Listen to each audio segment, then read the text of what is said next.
You know the sequence where Bruce Dern grabs that one kid and drags him into the river? Oh, drowns him almost? Well, he just sticks his head under the water and pulls him up. You know, no, you gotta do it now, huh?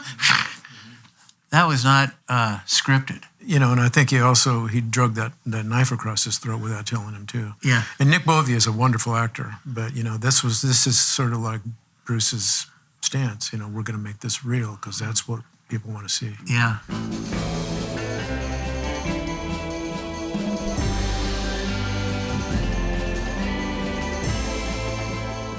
You know, I've been looking for people who worked with John Wayne, and it's getting harder and harder and harder to find people still around who worked with him. So you know what I did?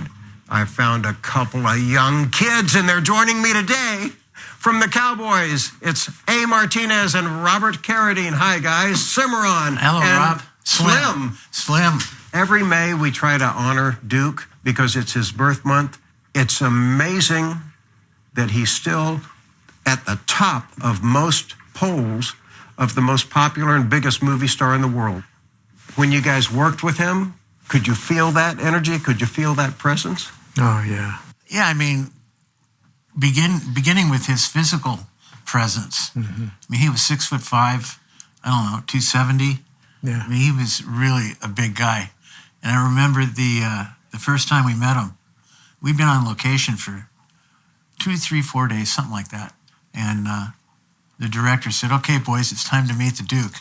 So we all go outside of the bunkhouse to meet him. And we're in a line, like a bunch of school kids.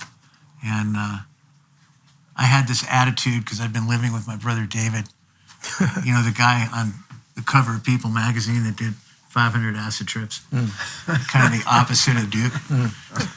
But the closer I got, you know, the larger he got, you know, till I'm standing in front of the guy and I'm looking up at him.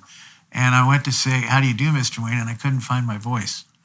So, yeah, his presence was palpable. Yeah. Well, you know, he was my dad. My dad had two favorite actors, Cantinflas and Duke. Cantinflas. That's a funny guy. Oh, yeah. He was, you know, speedy. But so we go to the drive-in to see all those movies. Sometimes we'd see double features of Duke and Maureen, you know. They'd be like, you know, holding forth.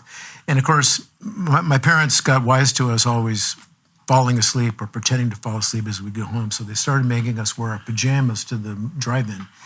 So now, you know, and you have to go into the snack bar, you know, at the intermission and thinking, I hope nobody from school sees me in my pajamas. Oh, that's funny. But you know, I'm a little kid in my pajamas looking at these movies, and then, you know, there he is in the flesh, and it's like hard not to feel like that little kid. How excited were your parents when they found out you were going to be in this movie? They were pretty excited. My dad was pretty, you know, this was like, you know, a time when my father and I were not seeing eye to eye. And the fact that I got cast in that movie, even though I was the third choice, I didn't tell him that. Who were the other two? I don't know, but one couldn't cut it on the horse. And then and my agent says, it's still alive. And I'm thinking, oh, they'll call me. No, they called another kid. And that kid got thrown in jail, like shortly after getting cast. So they came to me by default. Good luck again. Oh, that's beautiful. But yeah, so thank the LAPD. There you go. And I didn't put them up to it. But you know, the fact that I got to be in John Wayne movie was a big deal to my dad. Were they with you when they saw it? For the first time? No, we saw it for the first time in Hollywood. You and me kind of snuck in at the premiere. On Hollywood Boulevard, On right? Boulevard. We snuck in? We met the Jacksons. Let you in? Well, Bobby and I were like a little countercultural in terms of, you know, taking all this pomp. You know, we were playing a little sideways with it. I remember Zsa Zsa Gabor. She had handprints on her dress like that. And I remember her kind of looking askance and going, something up with you. I don't know. You're not taking this seriously.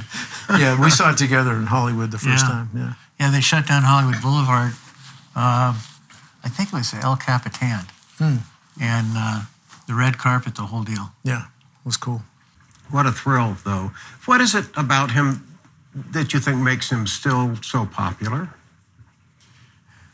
Well, father, you know, the sense of father, you know, that patriarchal energy, that, you know. Well, also the solidness. You know, he just, you just get the feeling there's no wiggle room with that guy. Like, if he says he's got your back, he's got your back. Kind of feeling, you know? Yeah. Yeah, I remember he'd already been dinged up a little bit. You know, he'd already had his bout with cancer the first time. He'd lost a lung to it, I think, at that Right, time. I remember that. Yeah, and he was still, you know, you just look at the guy and, you know, it's not easy making a movie like that. That's hard work.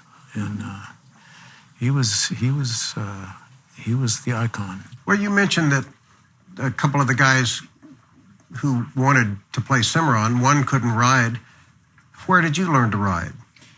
Red Burns. Red Burns. Now, who's Red Burns? Booth Stables, Burbank. He was our riding instructor. And I'll never forget this. He had a cigar in his mouth. And several times I asked him if he wanted a light. And he go, no, that's okay. No, thanks. But the cigar kept getting shorter. Well, this guy was so into chewing tobacco, he had to eat cigars. And swallowed it? No, he spit it out like any proper tobacco chewer. This is the dude who taught, the story goes, taught Gary Cooper and Clark Gable. I mean, he was Gary Cooper grew up on a ranch. He knew how to ride. really. So there's in this story another story dashed. Another Hollywood legend gone. Another gone. But you know, he was a go-to guy for the studios, and he was at the end of his career. Yeah. Yeah, I remember one time he got on me because I had bounced or something in the saddle, and he's, you know, got on me about it. I said, I didn't bounce. He said, well, let me tell you something, son. I'm one of the few people that has perfect eyesight. You bounced. Okay. This is the liar, you know, who taught Gary Cooper how to ride. Yeah. That could be me conflating the stories over the years. But I know Gable was a guy. So on the Cowboys, with all of these other junior rodeo champions riding and roping and stuff, did you all pick up anything from them? Did they teach you? Did they share their knowledge about horsebacking? No. Not at all. No, they were, you know, we were a bunch of sissy actors as far as those guys were concerned. And we had to, you know, we did our 2.5 months with Red Burns, and by the time we showed up on location, we sat a horse as good as any of them. Mm-hmm. We did look good on that horse. That's really true. Yeah, but they were good. One thing I learned from Clay O'Brien, who played the little kid, the guy they had to take the books out of the right and stack up make to him be tall enough. So, yeah, that's Clay O'Brien. Clay O'Brien, the great Clay O'Brien, who's the a rodeo champion right. for real. Bobby and me did the television series of the thing afterwards with the ill-fated Cowboys TV show that went up against Sonny and Cher when they split up and still were going on the air every week, and their ratings doubled, you know. Yeah, right. But we shot out in Simi, but there was an airport nearby, so you're shooting a western and there's an airport, so that's not a good combination. So we had to dub a lot of that stuff. And Clay O'Brien would go in and out, just boom, boom, boom. And, you know, I'm like trying to fit it into my mouth. I'm having a hard time. I thought, how is this little rodeo kid kicking all of our asses on this? I'm dubbing. But what he did was he basically just said every line in a perfect cadence. He just basically had this thing he did, right? It was his signature. He just said every line perfectly clearly in a perfectly smoothed over rhythm. So it was easy for him. Yeah. Anyway, I'm still bitter about it, but a little bitter. Well, and the half-hour TV series, the spinoff, it's a shame that it didn't last, and it's only a half an hour, which is a tough sell anyway. Well, how are you going to shoot a Western in 22 minutes? Well, they did it with the Rifleman. And Half Gun Will Travel and Gunsmoke. Yeah, but Rifleman, there was 2 guys. Yeah, and you have like 12 kids. Yeah, we had a lot of kids, and Yeah, a lot going on in those shows. Yeah. And besides, like A said, Sonny and Cher. Come on. They were killing you. They were killing you. Give us a break. The different cast, you had Jim Davis. Yeah. He was a good hand. Yeah. And this is before he was the big star, that Dallas made him the big star. Right. And Moses Gunn played Nightlinger. Yeah. You know, and a few of the kids. And you had different guest stars. I think DeForest Kelley might have been in one of those. Yeah. One thing that was great about that series was they showed A and I how to use a bullwhip. Oh, that's right. And that was really great because I wound up using a bullwhip in the Circus of the Stars because they had me in there as a standby act in case somebody, fell off the elephant. Oh, my gosh. Yeah. So I had to cut a cigarette out of Jamie Lee Curtis's mouth. And you did. I did it. Oh, my gosh. Oh, that takes a lot of nerve on her part. And my part. And yours, yeah. I could have ended her career. I know. You could have taken an ear right off there. Or the end of her nose. Oh, damn. Yeah, I know. Yeah, I wouldn't want that gig. Yeah. Yeah, And they didn't use it. And she's the only one that was actually in danger. They had the knife thrower with the, Anyway, I digress. He did a couple of episodes of Kung Fu. In fact, he did the very last episode where Tim McIntyre plays Kwai Chang Cain's brother, and they finally find him. Your brother wanders off into the sunset at the end of the show. Yes. I couldn't believe I got to do that, and I'd That's actually. so cool that it was you did that. I mean, come on, David was a legend to us, and it was also shot on Warner's on the lot there. I mean, we were shooting the Cowboys. That one of the best things about it to go back there to do the series is we got to be on that lot, right? Yeah. There's Will Gear out there at Walton's Ranch, Right. At lunchtime, holding forth on the on the front porch. Just to have the run of that place, that was like summer camp. It was really great. I mean, I remember going to the commissary one day, and Duke was in there, holding forth with his buddies. I'm thinking, do I want to say hi to him? Oh, what the hell? I go, hi, Mr. Wayne, how you doing? He goes, Carradine. I go, yeah. He says, carry on, lad. Oh, that'll do. Yeah, it was really funny. Yeah, it was great. We were really lucky to be able to go and be doing that stuff. Now, so on the Warner Brothers lot, what else was going on besides the Waltons and a lot of people? Well, David's show, Yeah, Kung Fu was there. And I had done an episode earlier in that first season, which you would think would disqualify you. It's a miracle. I played a character named Slade. With John Vernon, who's also in the last episode, and you guys are both different characters. Right. I mean, how does that happen? I don't know. If you do that with Law and Order, if you're on a Law and Order, you'll never be on it again. That's the end of your Law and Order career. Yeah, right. And he was great in a Law and Order. Did you see him as a chess champion? Oh, no. Who has mental issues? Mental issues, yes. Oh, really? Yeah. He's really Criminally awesome. mental issues? I'm not sure what my mental issues were. I just had them. You for sure. Well, that's a chess thing. Yeah. But it was good. Good stuff, though. Yeah. Yeah, it was good times. And I don't know, over the years, we became friends. And at one point in time, I had this band, and David was going to get rid of a bunch of his equipment. And because of, the connection we made, weren't you living with him when we started doing the Cowboys? And so the family asked me to be Bobby's guardian. Yeah. How was that? How'd that work out? You can imagine. They didn't want to be on location, for 12 weeks. So they put A up to it, and A kind of wanted his own room. And you guys had not met before the film? No. Well, just when we were training on the Yeah. horses. Yeah. But I think there was some kind of a beer thing that happened, and that's when you got your own room. was it? Yeah, there was a little bit of, it was a difficult situation. How was that responsibility He was my for you? guardian, man. I'm not sure I was a great guardian. I might not have been the best, I but thought you did just fine. thank you. Yeah, you got your own room, so.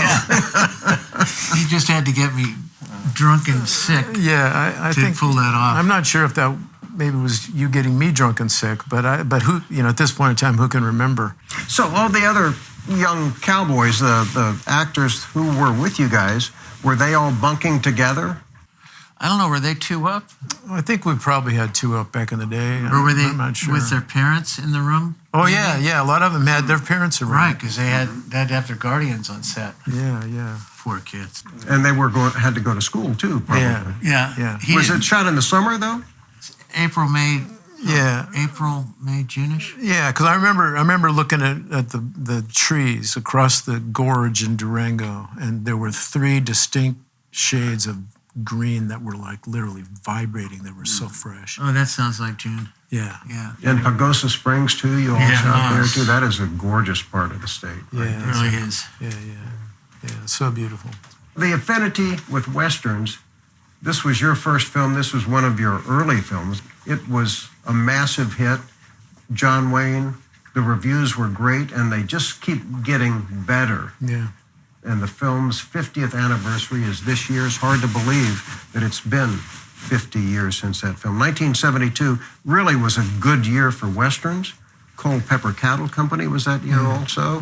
And that's the year of the rodeo movies, which was Junior Bonner, The Honkers that Steve Einat directed with Jimmy Coburn.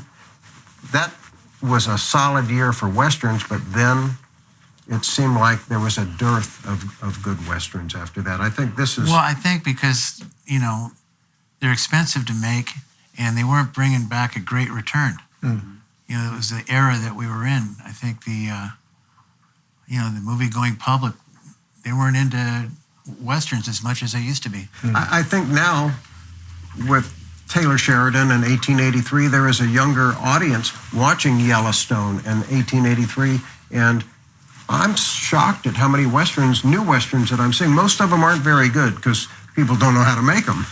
Well, Rydell sure knew how to make them, and the Cowboys. I mean, he really did. Not just good performances, he knew where to set the camera. And Well, also, a lot of these directors that you come up against these days, they say they're a director, but have they really done their homework? And Mark, on the Cowboys, there's a scene where I'm supposed to be playing the guitar, and he knew that he wanted to use the music from Vivaldi Concerto in D minor. He said, "Hey, come here, can you play this?" Oh, man. And he hummed it to me. So I figured out what he was humming, and that's what I'm playing in the scene. And there's a dissolve, and the camera pulls back, and the orchestra swells in, and we're herding these cattle up this really steep embankment, and it looks rough and hard and difficult. And it just, I get chills thinking about it. I get chills thinking about it every time. The fact that he knew that's what he was going to do, it blows me away. And John Williams did the score. Oh, yeah. It's beautiful. And Bob Surtees shot it. I mean, Yeah. it was so, the quality of it. Yeah, was, we had the good gang. We had And the wasn't good that gang. Lester Bayless on the wardrobe? I believe Lester, so. because Duke, he did everything with Duke. After an earlier film, John Wayne always wanted Lester Bayless there. I think we had one of the Westmores for makeup. There you go. And now, How about Bruce's makeup with his nose all smashed Oh, up? man. That was incredible. it was incredible. Yeah, they made him into a monster. Did you? So you just basically had your guitar on the set, and he became No. aware of that you were doing that, or No, the guitar was on the set as a prop. as a prop? And somehow it came out that I play guitar. So he just, And then he said, "Can you play this?" It just, because I mean, literally, that is one of the moments where the movie goes, okay, we're here, we're serious here. You know, I mean, that lifts it. I thought about it this morning actually before I came, and I got goosebumps just thinking about it. Yeah. And every time you see the movie, you get that moment, and you go, oh yeah, it just opens it up to like a level that's yeah, these guys are really doing it. yeah. It transcended. It is a beautiful film, but when it came out, even though it was very popular, a lot of the critics condemned it because of the violence with these young kids. Well, now I have a solution to that. If they'd have left the scene with the whores the way it was written, which is that we all got laid, then we would have been men when we killed all the bad guys. So you shot that scene, or that was never shot? Did we shoot it both ways? I can't remember. Like I have like a block about. I think we might About have. that Yeah. scene? No, I just think among the lessons, because that was going to school, watching Dern work. Right. Was like going to school. But I think about Colleen Dewhurst. Ah. And I think, okay, what was about that? And of course, the thing that comes to mind when I think about it now is the time she took. Yes. Like I was, I want to get this and this, and and when you watch her speak, she takes her time. She's regal, and she's pulling up her skirt to kind of remind you what she's about. Yeah. But she's just Oh, man. so unbelievably compelling, so like royalty. Yeah. And then when at the end, when Roscoe comes and she reaches out to him and he goes, I got the inclination and the wherewithal, but unfortunately I haven't the time. And just the time they took between the two of them. And I'm thinking, this is Rydell when he's imagining this movie. He's going, yeah, and I can't have her doing this and him doing that. And think what that would be like. Yeah. And the rhythm that they each had in that scene. Roscoe's rhythm was so special. Talk about great pauses. Yeah. He did the camera. He worked the camera. Your brother always worked the camera. I remember on a Tonight Show when Kung Fu was just so big and happening, and he was a guest and he was going to sing. He sat on a stool and he's just singing and playing his guitar and singing, and the cameras are there. And then there's a camera that comes in on him tight like this, and he just looks up into the camera and smiles. And it was like, whoa! You talking about David? This is like sparks were coming out of the TV screen. David. Yeah. And I remember when Keith at the Oscars, that's me and my guitar. Yeah. It's like, and this dude. And Oh, all and these he's movies. back up on a lot of records now, too, where they're stealing your riffs, right? They're not stealing them. They're Borrowing or using them without my permission. Ooh, oops. But I take that as a compliment. There you go. Yeah. John Wayne, let's get back to Duke for just a minute. I thought he was amazing in the Cowboys. And I remember when we had to shoot the scene where he was dying, He's on the ground and Bruce Dern has left him there all shut to hell. And we're around him, and he's like, he's kind of instructing, telling us, that we're better than, he said all those things that a father would say. And I mean, That was tearjerker. but I was last in the close-ups, and by the time they got around me, I've been crying so much I was cried out. I was literally reaching down to the ground and grabbing grass and rubbing it in my eyes to try to bring the tears back. He blew my mind, just the way he was croaking that stuff to us. Yeah, no, he was. That was an It's so amazing rare for him sequence. to die in a movie, too, but the way he died in this with Bruce, what was going through your mind when Bruce was beating him up and shooting him in the back? Well, it was stunning to watch that. Yeah, I mean, we were deer in the headlights. Yeah. Yeah. And they had all those explosives wired, so you'd watch the bullets hit him and stuff. And just the brutality of that scene. That's what the critics had against it, is the brutality for a film about young kids. Right. And I think the critics also, I recall this when we saw it there in Hollywood that day. They had brought a bunch of kids in from some schools or something. There was a lot of kids in the audience. And when came time for Bruce to get his comeuppance, these kids were up with their fists in the air. There was bloodlust in the room. And these are kids. Yeah. Well, you work up to that. You work up to it. The movie works. And of course, I think a lot of people went, what? Wait, what? These little kids are like getting all steamed up here, And that cool theme that John Williams did for Bruce Dern, that sort of, wow, it's just like, whoa, this is a scary dude. You know the sequence where Bruce Dern grabs that one kid and drags him into the river? Oh, drowns him almost? Well, he just sticks his head under the water and pulls him up. You gotta do it now, huh? That was not scripted. Right. I think, as I recall, Bruce warned the cameraman that he was going to do that, but he didn't tell Mark. And of course, he didn't tell Nick Bovey. He just did it. Just did it. And that's why that sequence has so much Oh, yeah. presence in it, because the kid was freaked out. Yeah. Well, how many times did they shoot it? Because we were talking earlier about how each take Bruce came back with something else added to the scene.